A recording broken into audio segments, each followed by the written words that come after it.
Seahawks OC Darrell Bevell was very critical of Russell Wilson's performance in the Seahawks' 39-32 loss to the Cardinals. Here is what he said to Seattle Sports Radio KJR about one of the plays. We had full progression, kind of across the board for that one. We had a chance for Tyler Lockett. We had a chance for Doug Baldwin. And basically, Russell said he just missed it. Bevell also singled out other plays where Wilson struggled during the same interview. Skip, what's going on here? Stephen A., shocking criticism from the offensive coordinator of the franchise quarterback. So I'm going to give you my armchair psychiatrist theory here. Strictly from a distance, okay? I don't have any inside info. I'm just sitting back trying to read the tea leaves up in Seattle, and this is what I read. As you know, the one thing you do not do in the National Football League as a head coach or a coordinator is publicly criticize your starting quarterback, your franchise quarterback. It gets you nowhere. It does you no good, because we all agree it's the hardest position to play in all of sports, and it's a confidence position. You can criticize your quarterback privately, that's fine, but publicly, no good, because you tear down the confidence that it is required to go from Sunday to Sunday in this dog-eat-dog league that is the National Football League. So my theory is that Darrell Bevell is so concerned, as is his head coach, Pete Carroll, about lingering bitterness, animosity, unrest in that locker room over that last play in the Super Bowl, in which obviously they put the ball in Russell Wilson's hands instead of Beast Mode's hands. You've gone on and on. Worst call in the history of the Super Bowl. And it lingers. It still eats at the psyche of this football team. And they're teetering at 4-5. A lot of people picked them to be in the Super Bowl. You picked them to win the Super Bowl. And it's desperate times, desperate measures, as you said in a previous topic. So, theory, Darrell Bevell pulled aside Russell Wilson and said, I'm going to criticize you on the radio. I'm going to go after you on the radio because I need to send a message to this team. You are not above criticism, because you deserve some criticism for what happened Sunday night against our arch division rival. We blew that game. Maybe he even told Russell. Obviously, some of that is on the defense, but a lot of it's on you. So I'm going to criticize you because we need to clear the air in our locker room and show them, show the defense, that you're going to shoulder your share of the blame also. That's just a gut feeling. So he goes on a big radio station in Seattle, one that's highly listened to, and he tears him limb from limb. It reminded me of Jay Gruden on RG3 last year, when clearly there was method to the madness. Jay just wanted to send the message, he's no good. I got to go with my other guy here. And don't you people see what I'm seeing? So he blasts him publicly, just shreds him, his confidence, and whatever faith Redskin Nation might have had left in RG3. This is the reverse of that, because I think he wants to send a message to clear the locker room air in favor of the quarterback and say, we're all on equal footing here. Just my 2 cents. Your thoughts? Not bad.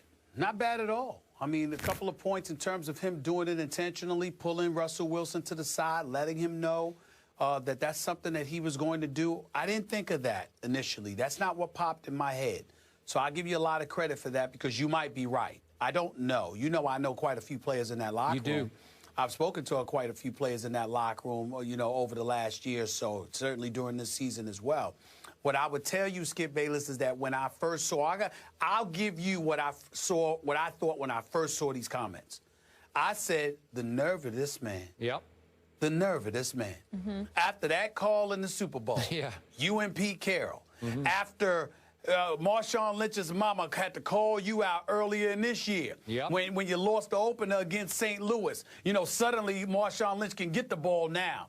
After watching Russell Wilson get sacked 33 times this year so far, leading the NFL, you got the nerve to talk about him?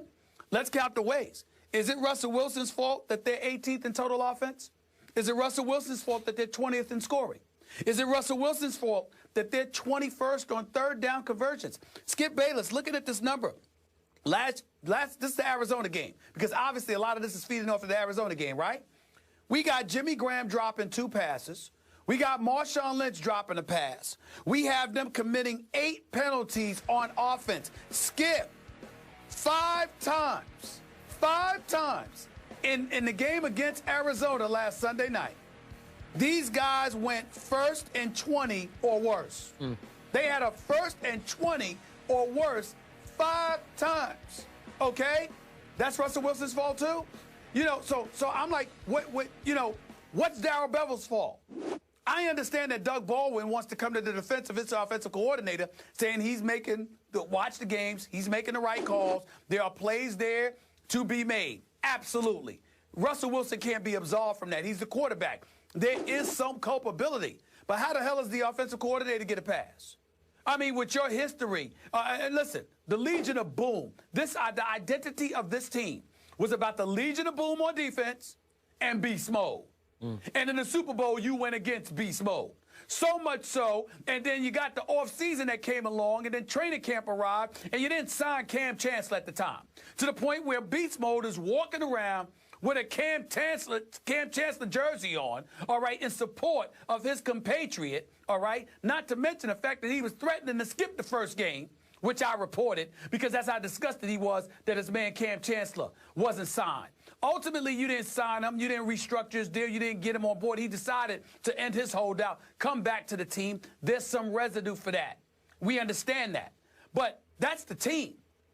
That ain't no excuse for the offense to be struggling the way they was. Whether it's Rawls or beast mode, you got Jimmy Graham added to this offense already. And you still looking like this with these penalties, this level of inconsistency. And not only that, Russell Wilson having minimal protection. You know what I saw against Arizona, Skip Bayless? I saw Russell Wilson running for his life half the time because he wasn't getting the level of protection that he needs and that he deserves. To me, that's on the offensive coordinator, too. So if you want to blame and point the finger at Russell Wilson, you might have a point with some plays, but there is no question. The vast onus of it all falls on the shoulder of an offensive coordinator who, as far as I'm concerned, has gotten too much of a pass. The only person that's been willing to call him out is Marshawn Lynch's mama.